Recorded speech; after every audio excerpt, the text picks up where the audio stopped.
जंग यरमुक का एक वाक़या। हज़रत अबू जहम बिन हुज़ैफ़ा रज़ियल्लाहु तआला अन्हा कहते हैं कि मैं यरमुक की लड़ाई में अपने चचाज़ाद भाई की तलाश में निकला कि वो लड़ाई में शरीक थे, और एक मशकीज़ा पानी का मैंने अपने साथ लिया कि मुमकिन है वो प्यासे हों तो पानी पिलाऊं।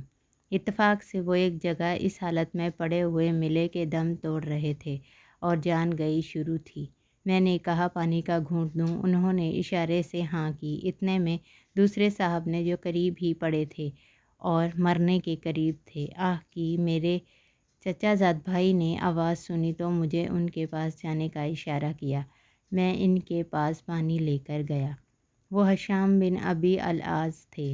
इनके पास पहुंचा ही था कि इनके करीब इसी हालत में एक तीसरे साहब दम तोड़ रहे थे। उन्होंने आह की। हशाम ने मुझे इनके पास जाने का इशारा कर दिया। मैं इनके पास पानी लेकर पहुंचा तो उनका दम निकल चुका था। मैं हशाम के पास आया तो वो भी जाँ बहक हो चुके थे। इनके पास से अपने भाई के पास लौटा तो इतने में वो भी इस दुनिया से रुखसत हो चुके थे।